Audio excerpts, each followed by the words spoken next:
Hello बच्चों, कैसे हो? बोर्ड एग्जाम की तैयारी आपकी हो गई होगी। चलिए तो आज मैं आपका टेस्ट लेता हूं। सैंपल पेपर से हम क्वेश्चन करेंगे। ओसवाल के सैंपल पेपर है। क्वेश्चन पेपर नंबर 2 के हम एमसीक्यू करेंगे आज 20। देखते हैं हमारे क्वेश्चंस क्या कहते हैं और किस तरह से हम इनको जल्द जल्द सोल्व कर पाएंगे।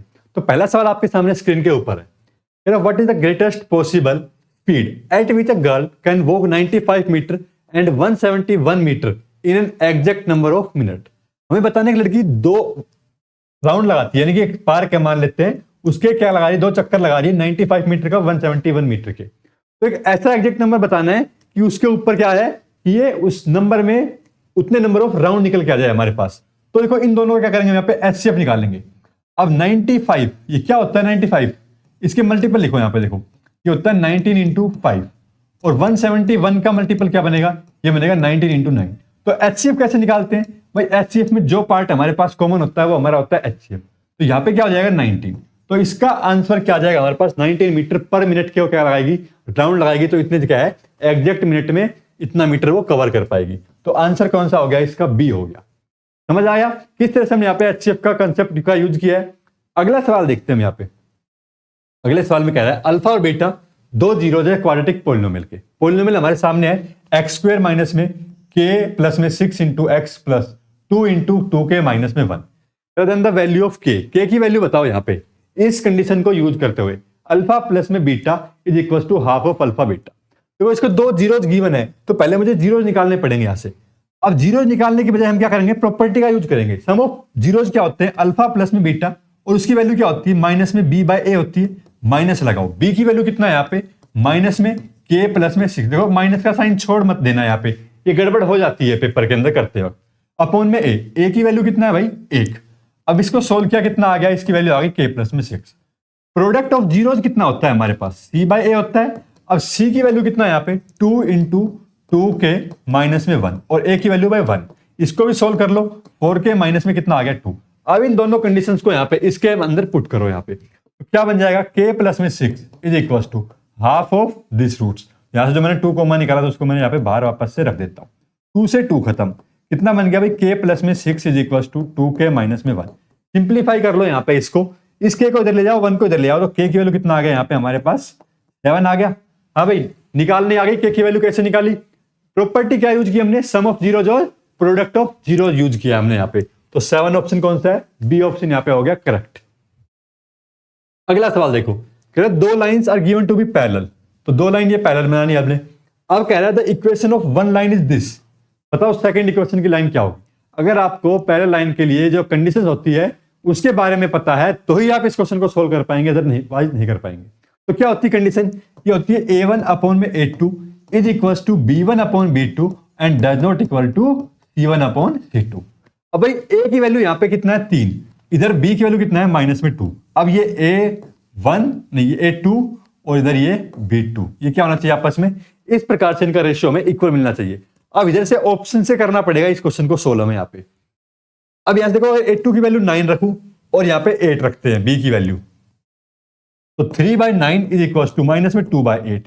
तो ये कितना क्या बराबर आएंगे, नहीं आएंगे। तो ये क्या हो गया ऑप्शन नंबर 1 गलत हो गया। ऑप्शन नंबर बी से रखो 3/में -12 माइनस 2/में -8। ये भी हमारे पास देखो आ तो गया माइनस में 1/4 और ये क्या है 1/4 आया, तो ये भी इक्वल नहीं है, ये ऑप्शन भी क्या हो गया गलत हो गया। अगले वाले पे चलते हैं। यहाँ पे अगला वाला पे देखो 3/में में कितना -12 और 8/में नहीं माइनस में 2/में 8। इसको सोल्व करो, देखो 1/में 4 माइनस के साथ और ये इधर भी माइनस में 1/में 4। देखिए यहाँ पे हमारे पास दोनों क्या आ गए इक्वल आ गए, तो ये ऑप्शन क्या हो जाएगा हमारा करेक्ट हो जाएगा। अब ये भी ध्यान रखना है कि तीसरी कंडीशन क्या है, नॉट इक्वल टू बे रहे। तो यहाँ पे क्या है 7 है तो 5/7 इसके बराबर नहीं आ रहा है, इस चीज का ध्यान रखना है। अगर तीनों इक्वल हो गए तो यहाँ पे ये हमारे पास पैरेलल लाइन ना होकर के कैसी बन जाएगी, इनफाइनाइटली मैनी लाइंस बन जाएगी। चलिए अगले सवाल पे चलते हैं। अगला सवाल फिर से हमारे पास क्वाड्रेटिक इक्वेशन का आ गया है, एक्स स्क्वायर प्लस 1 इसका whole square minus x square equal to 0। तो यहाँ पे हमें बताना है इसके रूट्स कैसे होंगे। तो कैसे होंगे भाई इसके रूट्स, तो रूट्स चेक करने का हमारे पास नेचर ऑफ रूट्स चेक करने के डी निकालना पड़ता है। डी के हमें क्या करना पड़ता है, उसको चेक करना पड़ता है वो 0 से बड़ा है या 0 के बराबर है या फिर 0 से छोटा है। तो पहले इसे हम क्वाड्रेटिक इक्वेशन में कन्वर्ट करेंगे। क्या बन जाएगा ये देखो, तो क्वाड्रेटिक इक्वेशन में कन्वर्ट करेंगे तो इसमें यहाँ पे पावर बन जाएगी 4 प्लस में 1 प्लस में 2 एक्स स्क्वायर माइनस में x square is equal to 0। तो बाई क्वाड्रेटिक इक्वेशन बन गई यहाँ पे हमारे पास। भाई बाई क्वाड्रेटिक इक्वेशन बन गई, तो इसको सोल्व कर पाना थोड़ा सा अभी क्या हो जाएगा, मुश्किल हो जाएगा। चलिए देखते हैं यहाँ पे, देखो अब इसको सिंप्लीफाई कर लो। यहाँ पे ये क्या बन रहा है, एक्स स्क्वायर का होल स्क्वायर प्लस में 1 का स्क्वायर। अगर इसको वापस से बनाएंगे तो हमारे पास वापस से यही बनेगा। अब यहीं पे अगर हम चेक करें इसको, इसमें A square minus B square guarantee लगाए, ए स्क्वायर ए माइनस में बी इंटू में ए प्लस में बी, ये हमने लगा दिया यहाँ पे, ए माइनस बी और ए प्लस बी। अब यहाँ पे हम चेक कर पाएंगे कि इसके रूट्स कैसे निकल के आएंगे। या तो ये जीरो होगा हमारे पास या फिर ये जीरो होगा। ये तो कभी जीरो हमें नहीं मिलेगा क्योंकि हमारे पास यहाँ पे क्या आ रहा है, सारे सारे पॉजिटिव आ रहे हैं। अब दो क्वाड्रेटिक इक्वेशन का क्या हो रहा है, मल्टीप्लाई हो रहा है। दोनों के नंबर ऑफ जीरोस निकालते हैं यहाँ पे, रूट्स निकालते हैं, नेचर ऑफ रूट्स का पता करते हैं। पहले तो इधर से डी के लिए पता करेंगे, D B square minus 4ac, इसमें लगाओ भाई फॉर्मूला। बी की वैल्यू कितना है, इसे लिख लिया हमने इस प्रकार से, बी की वैल्यू -1, इसका स्क्वायर माइनस में 4 ए और सी, तो 1 का स्क्वायर 1 माइनस में 4, दो कितना आ गया, जीरो से छोटा, तो यहां पे तो आए नो रियल रूट्स। ठीक है भाई, और इधर से भी पता करो अब डी के लिए, तो इधर से जब डी निकालेंगे तो क्या हो जाएगा, बी का स्क्वायर, बी कितना 1 का स्क्वायर माइनस में 4 ए और सी, तो इधर से भी कैसा आया मेरे पास, लेस देन 0 आया, यानी कि नो रियल रूट्स। दोनों में ही क्या आ रहे हैं, नो रियल रूट्स आ रहे हैं हमारे पास। तो कौन सा ऑप्शन हो जाएगा इसके अंदर, यहाँ पे ऑप्शन नंबर सी हो जाएगा। तो इस तरह से हमने डी निकाला। अब देखो बाई, यहाँ पे हमने क्या किया, जब बाई क्वाड्रेटिक इक्वेशन बन रहा था उसको हमारे सोल्व कर पाना इजीली नहीं था, तो इसलिए हमने इसी पे चलते हुए हमने दोनों पार्ट में अलग अलग सोल्व करके इसको सोल्व कर लिया। अगले सवाल पे आते हैं, क्या कहता है, देखो अगला सवाल टॉपिक है एपी का। The value of x for which this term of 3 consecutive term of AP. क्या टर्म है, एपी की टर्म है, कंसेक्यूटिव टर्म, लगातार आने वाली टर्म, यानी कि ये A1, ये A2 और ये A3। तो एपी में है तो क्या मिलेगा, कॉमन डिफरेंस सेम मिलेगा भाई। कॉमन डिफरेंस कैसे निकालते हैं, A2 माइनस A1 या फिर A3 माइनस A2, दोनों इक्वेशंस से बना करके हम क्या करेंगे, सोल्व करेंगे। माइनस में 2x is equal to 3x plus 2 minus x minus में 10। मैंने सब सोल्व कर दिया फटाफट से सोल्व कराने के लिए। अब देखो यहाँ पे बचा 10 माइनस में x, इधर क्या बचा 2x माइनस में 8, इसको इधर ले आओ, इसको इधर ले आओ, ये 18 आ गया, 3x आ गया, तो x की वैल्यू कितना आ गया भाई, 6 आ गया। ऑप्शन दिख रहा है 6, ऑप्शन नंबर ए हो गया करेक्ट। समझ आ रहा है कैसे हम यहाँ पे सवाल कर रहे हैं। लाइक कर दो वीडियो को और सब्सक्राइब कर दो, दोस्तों को शेयर करो ताकि वो भी आपके साथ आगे बढ़े। जब आप ये सोचेंगे कि नहीं मेरा दोस्त आगे नहीं बढ़ेगा तो आप भी कभी आगे नहीं बढ़ पाएंगे। तो अगले दोस्तों को आगे बढ़ाओ, साथ में आप भी आगे बढ़ो और तैयारी करो, अच्छे से जम के करो, क्वेश्चन सोल्व करो दोस्तों के साथ शेयर करते हुए, ताकि वो भी पढ़े और एक दूसरे को कंपटीशन से पढ़ो, अच्छे नंबर आएंगे। और मेरे साथ तैयारी करते रहो। कोई भी सवाल अगर आपको नहीं आता है तो मैं आपको कराऊंगा, आप मुझसे स्पेशली सोशल मीडिया के थ्रू कांटेक्ट कर सकते हैं, आपका हर एक डाउट क्लियर करेंगे। देखो भाई अगला सवाल है, यहाँ पे 3 पॉइंट दे रखे, कह रहे वर्टिसेस ऑफ, किस ट्रायंगल के वर्टेक्स है। जब भी हमें पॉइंट गिवन हो उसमें यह पता करना हो कि किस ट्रायंगल से ये बनेंगे पॉइंट, किसके ट्रायंगल है, तो यहां पे हम यूज करेंगे डिस्टेंस फॉर्मूला का। तो इनको नाम दे दो तीनों पॉइंट को, ए बी और सी। डिस्टेंस निकालेंगे ए बी के लिए, जो कितना आ जाएगा 4 माइनस में 4 यानी प्लस का 4 0 और अगला 0 माइनस 0 का स्क्वायर और ये अंडर रूट, 4 जमा 4 8, 8 का स्क्वायर कितना आ जाएगा 8, अंडर रूट से कट गया स्क्वायर। बीसी का डिस्टेंस निकाला भाई, 0 माइनस में 4 का स्क्वायर और 3 माइनस में 0 का स्क्वायर, 4 का स्क्वायर 16, 3 का स्क्वायर 9, ये आया अंडर रूट 25, जो कितना आ गया 5 आ गया। एसी निकाला भाई मैंने यहाँ पे, एसी कितना हो जाएगा 0 माइनस में 4, 4 का स्क्वायर 3 माइनस में 0, 3 का स्क्वायर 9, ये भी वही 16 9 25 5 आ जाएगा। तो दो साइड बराबर आ रही है, एक साइड क्या आ रही है अलग आ रही है। तो कैसा ट्रायंगल बन रहा है यहाँ पे, इक्विलेटरल तो नहीं बनेगा, आइसोसेलेस बनेगा। दो साइड बराबर होने से क्या हो गया, आइसोसेलेस हो गया। अगर यहाँ पे आइसोसेलेस राइट एंगल ट्रायंगल होता तो हमें राइट एंगल के लिए एक बार और चेक करना पड़ता पाइथागोरस थ्योरम का यूज करते हुए, लेकिन नहीं है, तो हमारे पास यहाँ पे सवाल खत्म हो गया। आगे बढ़ते हैं। देखो भाई 3 पॉइंट फिर से आ गए, कह रहे हैं कि वर्टिसेस ऑफ इक्विलेटरल ट्रायंगल है, बताओ के की वैल्यू क्या होगी। दोबारा से डिस्टेंस फॉर्मूला का यूज करो और सवाल को सोल्व करना शुरू कर दो। पहले निकालो ए बी डिस्टेंस कितना होगा, कितना होगा भाई बी 0 माइनस में 3 का स्क्वायर प्लस में 0 माइनस में रूट 3 का स्क्वायर। आराम से सोल्व करना, इन सवाल में गड़बड़ मत कर देना कैलकुलेशन करते वक्त। 3 का स्क्वायर 9, इधर रूट 3 का स्क्वायर 3, 9 और 3 कितना भाई रूट 12, रूट 12 कितना होता है भाई 4 3 12 होता है, 2 दूनी 4 और 3, ये हमारे पास सोल्व होकर इस तरह से बन गया। अगला है बी सी का डिस्टेंस, तो बी सी का डिस्टेंस कितना बनेगा यहाँ पे 3 माइनस में 0 का स्क्वायर प्लस में के माइनस में 0 का स्क्वायर बनेगा इस तरह से। अब देखो 3 का स्क्वायर कितना 9 जमा में के का स्क्वायर और ये अंडर रूट, अगर ये दोनों साइड क्या है सभी इक्वल है तो ये भी क्या मिलेंगे, हमें इक्वल मिलेंगे। अभी इन दोनों को ही सोल्व कर लो यहाँ पे, तो यानी कि क्या मिलेगा मुझे, ए बी बराबर बी सी मिलेगा। तो ए बी बराबर बी सी मिलेगा, यानी कि 2√3 का square is equal to √9 plus में के स्क्वायर का स्क्वायर। क्या कर दिया भाई मैंने स्क्वेयरिंग कर दी दोनों तरफ। क्यों कर दी स्क्वेयरिंग, रूट को हटाने के लिए। इसको मैं यहाँ पे √12 लिख लेता हूं यहाँ पे, ठीक है ना। तो √12 लिख लिया। तो अब देखो स्क्वेयरिंग की हमने यहाँ पे, लेकिन जब स्क्वेयरिंग करेंगे तो इधर से तो ये रूट हट जाएगा और इधर से इसका भी रूट हट जाएगा। क्या बच गया, 12 इज इक्वल टू 9 जमा में के स्क्वायर। ऐसा ही बचेगा भाई। दोनों इक्वेशंस हमारे पास इक्वल थी, स्क्वेयरिंग किया बोथ साइड तो खत्म हो गया। तो के स्क्वायर की वैल्यू कितना आ गया, यहाँ पे 3 आ गया। और के की वैल्यू कितनी आ जाएगी सोल्व करेंगे तो प्लस माइनस में 3 आएगी।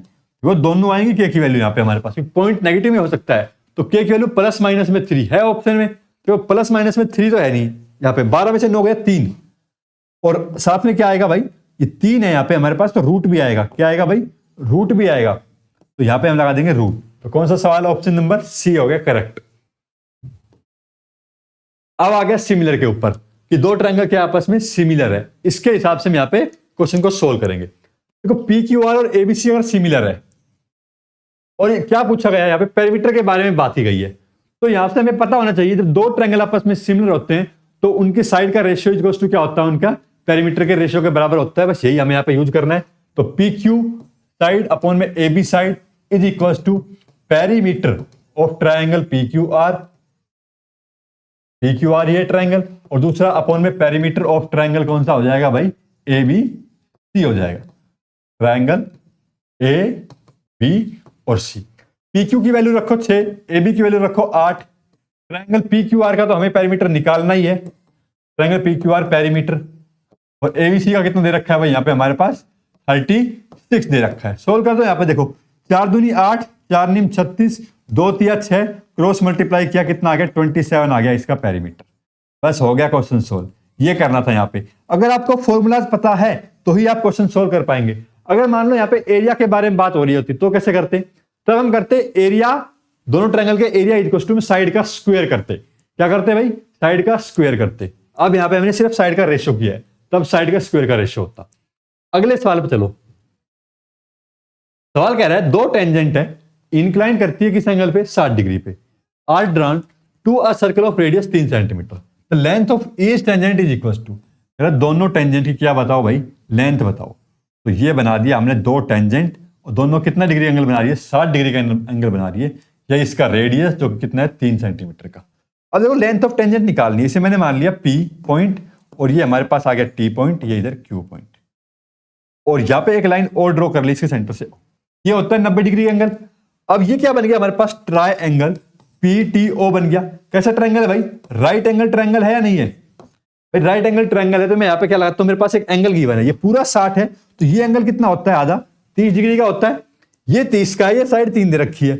ये इसका क्या है, हाइपोटेन्यूज है ये वाली साइड, और ये क्या है इसका भाई, ये बेस है, और इसको ये हाइट मानते हुए, यानी कि पी और बी जब हमें के अंदर रेशियो करना हो तो कौन सा ट्रिग्नोमेट्रिक रेशियो लगेगा, 10/30 का लगेगा। परपेंडिकुलर, देखो इसको थोड़ा ऊपर दे देते हैं, तो परपेंडिकुलर की वैल्यू हमारे पास 3, बेस की वैल्यू कितना हमें पीटी हमें निकालना है, 10/30 की वैल्यू होती है 1/√3। तो पीटी जो लेंथ ऑफ टेंजेंट है वो कितना आ गया भाई, 3 रूट में 3 सेंटीमीटर आ गया। कौन सा ऑप्शन आ गया भाई करेक्ट, ये आ गया। ठीक है, चलो भाई आगे चलते हैं। कह रहे in the given figure PT is tangent T to the circle with centre O if angle TPO 25 then x की वैल्यू बताओ। अब ये बताओ यहाँ पे, अगर हमारे पास देखो अभी ये सवाल किया था हमने, ऐसे ट्रायंगल होता तब तो हम यहाँ पे इसको सोल्व कर पाते, लेकिन हमारे पास ये एंगल कहा जा रहा है और बड़ा जा रहा है। अब ये बताओ ये दोनों एंगल, ये वाला एंगल और ये वाला एंगल, इन दोनों एंगल का सम नहीं है ये भाई, एक्सटीरियर एंगल ट्रायंगल थ्योरम से। तो इन दोनों का सम कितना, ये एक्स, ये कितना एंगल है, ये है हमारे पास 90, 90 जमा 25 कितना होता है भाई, ये हो गया 105, 105 हो जाएगा 115, 90 20 115, 115 डिग्री हो गया। तो कौन सा ऑप्शन हो गया, डी ऑप्शन होगा करेक्ट। बस ओरली सोल्व कर पा रहे हो इन क्वेश्चंस को आप यहाँ पे। इसी प्रकार से देखो तैयारी करते रहो, एक एक कंसेप्ट को समझाएंगे अच्छे से और सवाल समझो। Theta is an acute angle और tan theta plus cot theta equal to 2, then value बतानी हमें इसकी। तो देखो जब वैल्यू साइन क्यूब थीटा की निकालनी है, प्लस में कोस क्यूब थीटा की वैल्यू फाइंड आउट करनी है, तो हमारे पास फंक्शन किस में दे रखा है, tan में दे रखा है, तो इसे भी साइन और कोस में क्या करना पड़ेगा भाई, कन्वर्ट करना पड़ेगा। तो इसे मैं ऐसे लिखता हूं साइन थीटा अपॉन में कोस थीटा प्लस में कोस थीटा अपॉन में साइन थीटा, जिसकी वैल्यू कितना है भाई 2 है। एलसीएम ले लो, सोल्व करेंगे तो कितना आ जाएगा साइन थीटा कोस थीटा, और यहां पे साइन स्क्वायर थीटा प्लस में cos square theta is equal to में कितना भाई 2। ये कितना आ गया 1 इज इक्वल टू में 2 साइन थीटा कोस थीटा, ये आ गया हमारे पास। अब ये फॉर्मूला है यहाँ पे, अब इस फॉर्मूले के हेल्प से ये क्या है, ए क्यूब प्लस में बी क्यूब का फॉर्मूला है, इसका हमें पता है फॉर्मूला क्या होता है, ए प्लस में बी, ए प्लस में बी इंटू में ए स्क्वायर प्लस में बी स्क्वायर और प्लस में ए बी, ये होता है फॉर्मूला भाई। ए प्लस में B, A square plus B square plus में होता है माइनस में होता है, ये यहां पे होता है माइनस में, तो इस चीज की गलती नहीं करना है, ठीक है ना भाई। साइन थीटा माइनस में कोस थीटा, अब इसकी तो वैल्यू हो जाएगी 1, और ये क्या हो जाएगा, यहाँ पे sine theta cos theta value निकाल ली हमने, हाफ आई है यहां से, तो 1 माइनस में हाफ कितना हो जाएगा, हाफ, और यहां पे क्या आएगा साइन थीटा प्लस में कोस थीटा। अब इसकी वैल्यू कितना होगा, साइन थीटा प्लस में कोस थीटा की वैल्यू, इसकी वैल्यू हम यहां पे कैसे निकाल पाएंगे भाई, हमें पता है साइन स्क्वायर थीटा प्लस में कोस स्क्वायर थीटा को तो मालूम है हमें, लेकिन इसका वैल्यू निकालने के लिए हमें क्या करना पड़ेगा, यहां पे ये वैल्यू कितना है भाई 2 है, तो ये बताओ ये वैल्यू 2 कब आ सकती है, यहां पे tan थीटा को थीटा में, जब दोनों का वैल्यू कितना हो 45 डिग्री हो भाई, तब वैल्यू 2 आ सकती है। तो थीटा की वैल्यू कितनी होगी यहाँ पे 45, तो इसकी वैल्यू √2 और इसकी वैल्यू कितना 1/√2, ये कितना होगा भाई 2/√2 होगा, और 2/√2 सोल्व हो कितना हो जाएगा √2 हो जाएगा, और इसको फिर से सोल्व करेंगे कितना आ जाएगा 1/√2 आ जाएगा, या फिर √2/2 आ जाएगा, ये √2/2। तो ऑप्शन नंबर कौन सा आ जाएगा हमारे पास, यहाँ पे सी आ जाएगा। यहाँ पे ऐसे हमने इसको सोल्व कर लिया। पेपर में हमारा क्वेश्चन बस सोल्व होना चाहिए, किसी भी प्रकार से आते हिट एंड ट्रायल लगा सकते हो ऑब्जेक्टिव क्वेश्चन के अंदर। अब अगला सवाल देखो, कह रहा है थीटा एक एक्यूट एंगल है, राइट एंगल ट्रायंगल पे बात हो रही है, then which of the following equation is not true, कौन सी इक्वेशन ट्रू नहीं है। अब यहां पे आपको देखो चेक करने पड़ेंगे सारे ऑप्शन से। पहले तो sine theta cos theta, cos theta क्या होता है कोस थीटा अपॉन में साइन थीटा होता है, ये तो कोस थीटा के बराबर है, ये तो ट्रू है। अगला है cos theta into tan theta, tan theta होता है साइन थीटा अपॉन में कोस थीटा, तो ये हमारे पास साइन थीटा के बराबर आ रहा है, यानी कि ये भी ट्रू है। ये देखो भाई cosecant square theta minus cot square theta equal to 1, ये तो डायरेक्ट आइडेंटिटी है। ये वाली क्या है, ये गलत हो गया। इसमें क्या होता है हमारे पास आइडेंटिटी होती है सेकेंट स्क्वायर थीटा माइनस में tan square theta equal to 1, यानी क्या तो ये -1 होना चाहिए था, या फिर इनके साइन में चेंजमेंट होना चाहिए था। तो ऑप्शन नंबर कौन सा हो गया इसके लिए, डी हो गया। चलिए आगे देखते हैं, अगला सवाल क्या कह रहा है, क्वेश्चन नंबर 13 कह रहा है the length of ladder placed against a wall is twice the distance between the foot of the ladder. भाई ये हमारे पास एक लैडर लगा रखी है हमने दीवार के सारे, ये दीवार है, कह रहे हैं ये डिस्टेंस अगर x है तो ये इसकी जो लेंथ है वो कितना है 2x है। बताओ ये एंगल कितना बनाती है हॉरिजॉन्टल लाइन के साथ, ये हमने मान लिया थीटा। क्या क्या ले रहा है यहाँ पे, बेस है, हाइपोटेन्यूज है, और ये क्या है थीटा है। तो कौन सा ट्रिग्नोमेट्रिक रेशियो लगेगा यहाँ पे, cos theta is equal to में बेस अपॉन में हाइपोटेन्यूज, x से x खत्म, कितना बचा 1/2। 1/2 कोस थीटा पे कितने पे होता है, ये होता है 60 डिग्री पे। कितने पे होता है भाई 60 पे। ऑप्शन देखो और करेक्ट कर दो यहाँ पे, ठीक है। ट्रिग्नोमेट्रिक के अगर नहीं आ रहे समझ में आपको सवाल, ट्रिग्नोमेट्रिक के कंसेप्ट देखिए पहले। अगर अभी आप तैयारी कर लेंगे, जो पेपर के अंदर आपको टाइम मिलता है ना, उसके अंदर आपको क्या करना है, रिवीजन करना है। मैं आपको रिवीजन कराऊंगा, उस टाइम लाइव क्लास लेंगे हम, यहाँ पे सारे के सारे इंपॉर्टेंट क्वेश्चंस रिवाइज करेंगे। अगला सवाल देखो, कह रहा है इन the given figure 80 is tangent, ये टेंजेंट है 80, यहाँ पे 30 डिग्री का एंगल बना रहा है with centre O such that OT equal to 4 centimetre and OT है 30 degree, then the value of 80, इस 80 की वैल्यू बतानी है। भाई ये राइट एंगल ट्रायंगल बनाते हो, इसके अंदर क्या लगा दो, ट्रिग्नोमेट्रिक रेशियो लगा दो। कौन सा ट्रिग्नोमेट्रिक रेशियो लगाओगे, ये बेस है हमारे पास, ये परपेंडिकुलर हाइपोटेन्यूज, तो बेस अपॉन में हाइपोटेन्यूज, फिर से कौन सा लग गया भाई यहाँ पे, ये लग गया cos 30 का। अब cos 30 की वैल्यू कितनी होती है, √3/2 होती है, 2 से घटा 2 दूनी 4, तो कितना आ गया आंसर, 2 रूट में 3 आ गया। इसकी वैल्यू ए टी की वैल्यू टी है, 2 रूट में 3, ऑप्शन नंबर सी हो गया करेक्ट।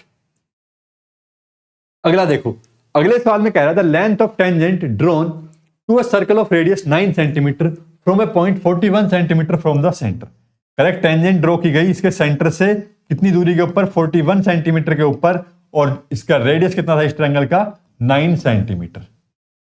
ठीक है, तो ये हमें क्या बताना है इसके अंदर, लेंथ ऑफ टेंजेंट, यानी पीटी की लेंथ बतानी है। लगा दो पाइथागोरस दोबारा से। यहां पे कैसे लगाओगे, पाइथागोरस लगाने पे ये हाइपोटेन्यूज, तो 41 का square is equal to 9 square plus में पीटी स्क्वायर।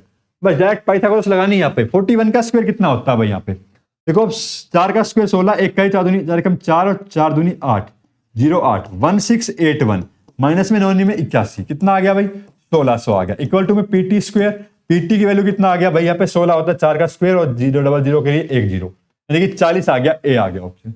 कैसे की मैंने कैलकुलेशन, चलिए आपको बताता हूं। यहाँ पे तो 41 का स्क्वायर है, ये कैसे फाइंड आउट किया मैंने किया 4 का स्क्वायर, फिर किया 1 का स्क्वायर। 1 का स्क्वायर होता है 1, लेकिन मुझे 2 डिजिट में लिखना है इसे, तो 2 डिजिट में मैंने लिखा इसे 0 1। अब इन दोनों डिजिट को मल्टीप्लाई किया आपस में, 4 को 1 से, 4 बन जाए कितना 4, अब इसको मल्टीप्लाई कर दिया 2 से, तो 2 से किया तो कितना आया 8। अब 8 को लिखा मैंने बीच के अंदर, इन दोनों को बीच में ऐड किया, मेरे पास ये नंबर आ गया। तो ये मैंने यहाँ पे ट्रिक का यूज किया है, जो कि हमारा टाइम बचाती है पेपर के अंदर सोल्व फास्ट करने के लिए। तो मैंने बहुत सारी ट्रिक्स सिखाई है आपको, जब कंसेप्ट पढ़ाएं तब भी सिखाइए, तो आप वहां पे देखिए और सीखिए मेरे साथ, अपने दोस्तों को बताइए, अपने छोटे भाई बहनों को बताइए, और उनको कहिए कि अच्छे से पढ़ाई करें। देखो भाई 16वां सवाल पे आ गए। करेक्ट कार्ड निकालना है, वेल सफल deck of 52 playing card, the probability of getting a face card. Face card निकालना है यहां से। तो सबसे पहले मुझे यह पता होना चाहिए कि एक डेक के अंदर फेस कार्ड होते कितने होते हैं भाई, ये होते हैं 12, और टोटल कार्ड कितने हैं मेरे पास यहाँ पे 52। तो प्रोबेबिलिटी कैसे निकालेंगे यहाँ पे फेस कार्ड की, तो प्रोबेबिलिटी ऑफ फेस कार्ड कितना हो जाएगा 12/52।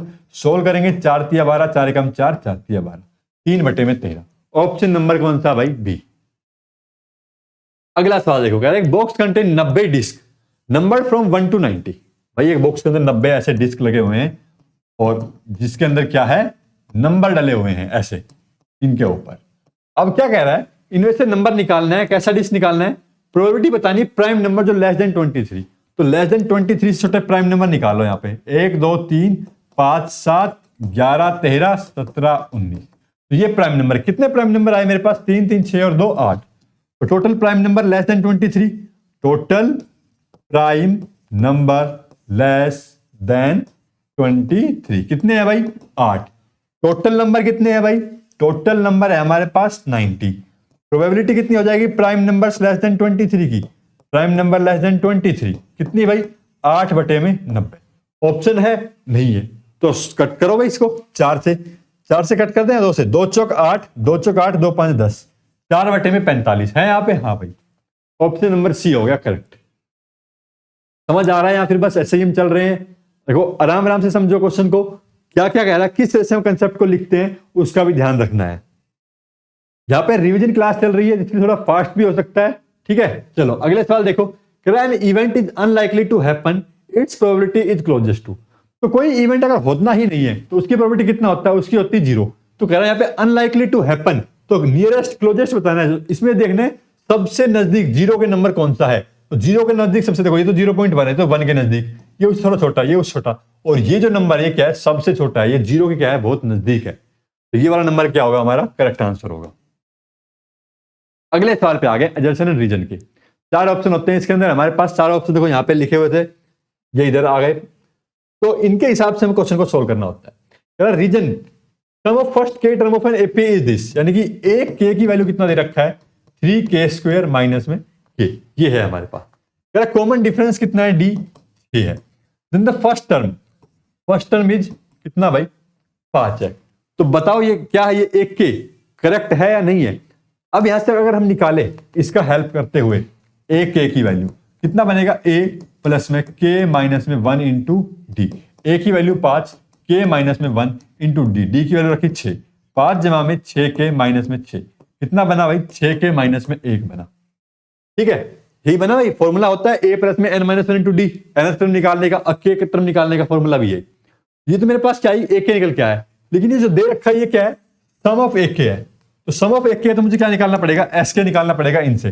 तो के बाय में 2 इंटू में 2 इंटू में ए प्लस में n माइनस में 1 इंटू में डी, ये मैंने निकाल लिया यहाँ पे इस फॉर्मूले से। के बाय में 2, 5 दूनी 10 जमा में 6k माइनस में 6 कितना होगा ये 4 जमा में 6k इंटू में k बाय में 2, 2 कॉमन निकाल लिया ऊपर से, 2 कॉमन निकाल कितना बचेगा, 2 तिया 6 जमा में 2 इंटू में k।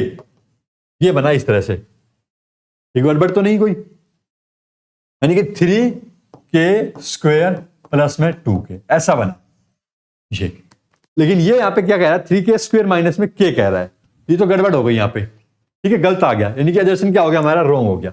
अब कह रहा है if nth term of an AP is this, the sum of 25 term is this, तो ये भी चेक करना पड़ेगा क्या ये ठीक है या नहीं है। तो भाई इसको भी चेक करो पहले तो। यहाँ पे देखो दोनों का आपस में कोई रिलेशन तो है नहीं, यानी कि जो हमारे पास रीजन करेक्ट कहना वाला काम है वो तो यहाँ पे फेल ही हो गया है। तो ए एन ये है मेरे पास यहाँ पे, एस 25 कितना है भाई, माइनस में 800। ए एन ये है, तो ए एन ये तो मैं यहां से 1 निकालता हूं, 7 माइनस में 3 कितना आया, 4 आया। तो कॉमन डिफरेंस की जरूरत पड़ेगी, यहां पे नहीं पड़ेगी। तो S25 निकालने के लिए फॉर्मूला क्या, 25/2 इंटू फर्स्ट टर्म प्लस में लास्ट टर्म। लास्ट टर्म कितना भाई 25 है, तो A25 भी निकाल लो यहां से। A25 निकालता हूं, देखो कितना आएगा A25, 7 माइनस में 3 गुना में 25, 25 दिया 75, तो 75 में से 7 गया, 70, 70 में से कितना जाएगा 2, माइनस में कितना आया भाई 68। यहां पे देखो माइनस में 68, 25 बाय में 2, 68 में से 4 गया कितना आया 64, 2 तिया 6, 2 दूनी 4 कितना आया 25 गुना में माइनस में 32, तो माइनस को मैंने निकाल लिया आगे, 25 गुना में 32 मल्टीप्लाई करो भाई, यहाँ पे 25 दूनी होते हैं 50, 25 तिया 75 और 75 5 80, तो 800। भाई ये तो क्या आ रहा है, ठीक आ रहा है। देखो अजर्शन तो क्या था हमारा, गलत था, रीजन क्या है हमारा करेक्ट है, बट करेक्ट एक्सप्लेनेशन भी नहीं है। तो ऑप्शन नंबर कौन सा होगा इनमें से, देखो ये assertion A is false but R is true, तो ऑप्शन नंबर डी। लास्ट सवाल देखो इसका, एमसीक्यू का है, ordinate of a point A. Ordinate मतलब होता है हमारे पास यहाँ पे वाई एक्सिस और एब्सिसा होता है एक्स एक्सिस, इसके बारे में पता होना चाहिए। एब्सिसा एक्स एक्सिस और ऑर्डिनेट वाई एक्सिस। इसका वाई एक्सिस पे पॉइंट है 5 and B has coordinate this, तो यहां पे यानी कि ये पॉइंट 5 है, तो जो ए के कोऑर्डिनेट है वो क्या हो गए, वो हो गए 0,5 और बी के जो पॉइंट है वो कितने हैं -3,0। Length of A B is 5 unit, क्या इसकी यूनिट 5 है, निकालो भाई ए बी का डिस्टेंस, डिस्टेंस फॉर्मूला से, माइनस में 3 माइनस में 0 इसका स्क्वायर प्लस में 1 माइनस में 5 का स्क्वायर, 3 का स्क्वायर 9, 4 का स्क्वायर 16, तो रूट 16 इसकी वैल्यू कितनी आई 5 यूनिट आई। हाँ भाई अजर्शन क्या है इसका करेक्ट। रीजन पे चलते हैं, रीजन में कह रहा था point A 2,7 lie on the perpendicular bisector of the line segment joining the point this and this. तो देखो करेक्ट एक्सप्लेनेशन वाला काम तो क्या हो गया, यहाँ पे खत्म हो गया, वो तो इसमें दिया ही नहीं है, रीजन एक अलग चीज है। अब बस ये चेक करना है कि सही है नहीं है। पॉइंट ये क्या करता है, लाई करता है bisector of the line joining the point, ये पॉइंट को ज्वाइन करा दो पी और क्यू को, पी का डिस्टेंस 6,5, इसका 0,-4, इसका परपेंडिकुलर बाइसेक्टर को करता है ज्वाइन करता है, इसका परपेंडिकुलर बाइसेक्टर निकालना पड़ेगा मुझे यहाँ पे, lie on the perpendicular bisector, यानी इसके ऊपर लाई करेगा ये पॉइंट, तो ये लाई करेगा तो मुझे क्या करना पड़ेगा, इसका पहले परपेंडिकुलर बाइसेक्टर यानी कि इसका मिडिल पॉइंट निकालना पड़ेगा। इसका मिडिल पॉइंट मैं मान लेता हूं m, तो इसका मिडिल पॉइंट क्या आ जाएगा 6 जमा में 4 डिवाइड बाय 2, 3 आ गया, ये तो आया x कोऑर्डिनेट। y कोऑर्डिनेट क्या आ जाएगा इसका 5 माइनस में 4 डिवाइड बाय 2 यानी कि 1/2, ये आया इसका पॉइंट 3,1/2। अब देखो ये पॉइंट इसके ऊपर कहीं पर भी लाई कर सकता है, ये यहां पर भी मिल सकता है, इधर भी मिल सकता है, इधर भी मिल सकता है, तो कैसे चेक करेंगे हम यहाँ पे इस पॉइंट को। 2,7 lie on the perpendicular bisector of the line segment joining the point this and this. यहां पे हम एक कंसेप्ट यूज करते हैं इक्वेशन ऑफ लाइन का। भाई यहां पे क्या करते हैं, एक लाइन की इक्वेशन निकालते हैं इसके अंदर, और वो क्या बनेगी यहां पे हमारे पास, देखो भाई इक्वेशन होती है यहां पे y माइनस में y1 is equals to slope of line into में x माइनस में x1। तो ये जो पॉइंट है x1 y1 ये तो है हमारे पास 2,7। स्लोप ऑफ लाइन कैसे निकालते हैं, ये हम निकालते हैं y2 माइनस में y1, इस लाइन का स्लोप वो निकल के आएगा हमारे पास। चलिए पुट करते हैं इसके अंदर, y माइनस में y1 की वैल्यू 7, स्लोप ऑफ लाइन होती है y2 माइनस y1, यानी इसमें से 4 माइनस में 5 कितना, y2 माइनस y1 माइनस में 9, अपॉन x2 माइनस में x1 माइनस का 6 ये इनटू में x माइनस में x1 की वैल्यू आई 2 माइनस से माइनस खत्म 3 से 3 या 9 3 दूनी 6 y माइनस में 7 इज इक्वल टू में 3/2 इंटू में x माइनस में 2 2y माइनस में 14 is equal to 3x minus में 3 दूनी 6। तो ये इससे एक लाइन की इक्वेशन बन गई। तो ये लाइन के ऊपर लाई कर भी सकता है, नहीं भी कर सकता, ये यहाँ पे हमारे पास गड़बड़ हो गया है। तो यहाँ पे क्या होगा, रीजन तो ट्रू है और ये क्या है r, ये फॉल्स है। तो यहाँ पर हम इसको डिटरमाइन ही नहीं कर पा रहे हैं, क्या है जो इसका रीजन है इसको हम यहाँ पे पॉइंट निकाल नहीं पा रहे हैं कि ये इसके ऊपर लाई करेगा या नहीं करेगा। तो a is true and r is false, तो ऑप्शन नंबर क्या हो जाएगा C। तो यहाँ पे प्रैक्टिस करते रहो और चैनल पर आएंगे आपको, उनको देखो, अच्छे से समझो। तब तक के लिए बने रहे हमारे साथ, चैनल को सब्सक्राइब कर लो, वीडियो को लाइक कर दो।